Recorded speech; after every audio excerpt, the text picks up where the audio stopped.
This presentation, Extension Menus, a Basic Differentiation Strategy, has been prepared as a result of your responses to the UCARE survey conducted at the beginning of this school year. An extension menu is a chart that provides students with options for challenging activities they can complete related to material the rest of the class is learning. When presented with a menu, a student chooses from the activities she or he wants to complete for additional challenge. Extension menus are sometimes called think-tac-toe menus by some authors. Extension menus is a more generic term. You'll see why on the next slide. In reference to the world-class reader model, extension menus provide an opportunity for students to work in the reading to learn quadrant. This means they are using reading for instrumental purposes to find out things other than how to read, and for academic purposes to provide further evidence of their learning of the school curriculum. Extension menus can come in all shapes and sizes. The traditional tic-tac-toe 3x3 configuration is what gives the think-tac-toe menu its name. But extension menus do not have to be constructed this way. A teacher may decide to give only 4 options, or 6, or 2, depending on the grade level of the learners, how much experience learners have had with extension menus, the content being addressed, the availability of resources, and other such considerations.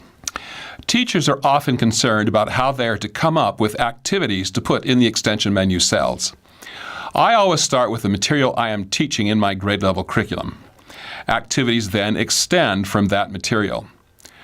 So in reading, if the class is studying the novel Roll of Thunder, Hear My Cry, extension menu options would grow from the events and themes used in that book.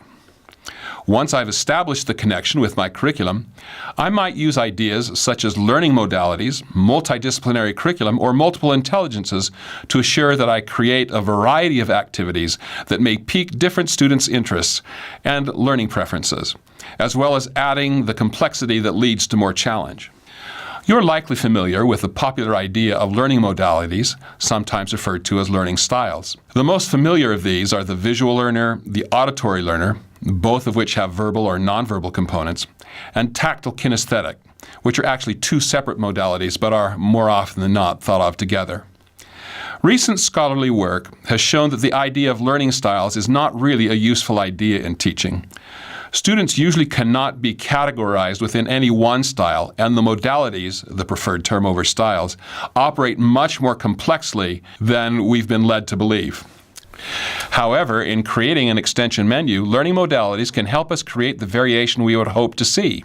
In your module packet, you will find an extension menu titled Letters of the Alphabet that has been developed using modalities.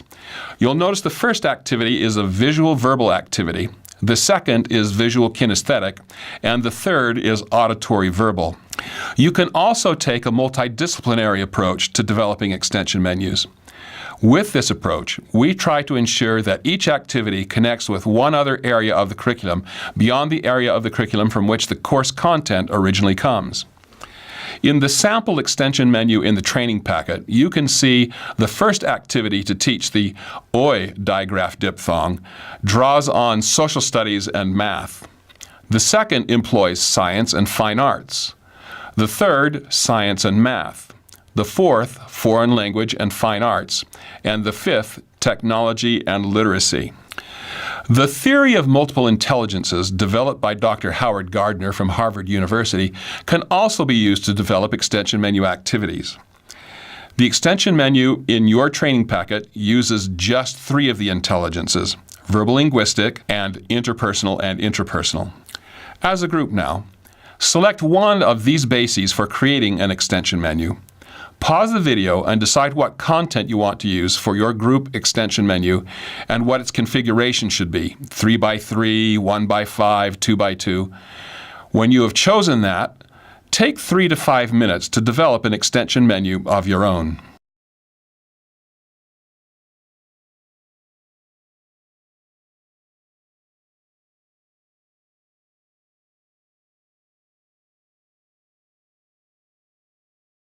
Using the basis you have chosen, take 3 to 5 minutes to create extension menu activities. In addition to the bases that are used by many teachers to create extension activities, you have been introduced in the UCARE project to other kinds of bases that you can use to build extension menus. These include storytelling sources, Houndstooth Values, and the Jacob's Ladder ladders. You may recall our discussion of storytelling as an important oral language experience that improves children's reading, especially for English language learners. You can draw on this oral language experience to provide extension menu activities as well. Family stories include stories about a child's personal experiences, as well as traditions in a child's family. Community events bring diverse groups in a community together and can be the source of many wonderful tales, both current and historical. And of course, folk tales draw on the storytelling traditions of a culture that extend back for centuries. We draw on all of these traditions to help us develop extension menu activities, as you can see from the Shark Story extension menu. The focus of the just previous module for this UCARE project was the Houndstooth project developed by Dr. Joseph Renzulli of the University of Connecticut.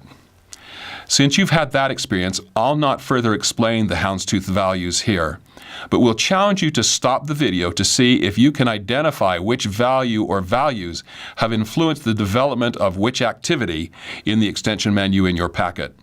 When you've completed the discussion, restart the video. The Jacob's Ladder Comprehension Program uses the metaphor of ladders as a way to prepare students for higher order thinking necessary to discuss literature at a deep level. The top rung of each level is listed here. You should have brought with you your Jacob's Ladder book, which will have the complete ladders for your grade level. These can also be used to develop extension menu activities. As a final challenge, select a content area as a group and see if you can come up with an activity for that content that would fit somewhere on each of the 6 ladders. This may take 3 to 5 minutes. Start the video again when you've completed the task.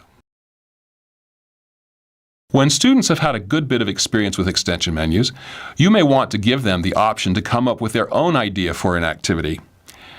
The idea they come up with should be negotiated with and approved by you. The space on the menu to indicate this option is available is usually the middle of the chart. All other spaces would be filled in with teacher-developed activities. The students with whom you should negotiate an extension menu usually fall into 3 groups: those who already know what you're about to teach, those who learn quickly what you have to teach, and those who finish assignments early. You can also use extension menus with students whose parents are asking for additional challenge for their child. The decision for a child to participate in an extension menu should be made on a menu-by-menu basis, not as a wholesale opportunity for just a few. When you've determined which children will benefit from an extension menu, you should meet with the child or a small group of children and explain to them what the opportunity for additional challenge can mean for their learning. Explain how they'll be given time to work on the activity or activities they select, because they won't have to practice things they already know or can do. They'll do the extension menu work instead. This, of course, is something decided on an individual skill or concept basis. Have the child look over the menu and select the activity he or she would like to do. It is also important to explain your behavioral expectations to the children. These include working independently without drawing attention to themselves and knowing when and whom to ask for help. You may have noticed that every extension menu activity you've seen in this presentation has included a specific product. Students should know that high-quality work is expected of these products. They will probably create drafts before they finish a project with the final polished product. Redoing work is to be expected. Perhaps explain to them, that is what people in the real workforce do. Extension menus are relatively easy to manage in my experience without any additional classroom help down to the 3rd grade. A classroom aide may be necessary below that. However, I know of 2nd grade classes where students eventually became independent workers. Teachers in kindergarten and 1st grade have told me that dedicating part of a paraprofessional's or a volunteer's time is worth it. Please let us know if you have any further questions about extension menus.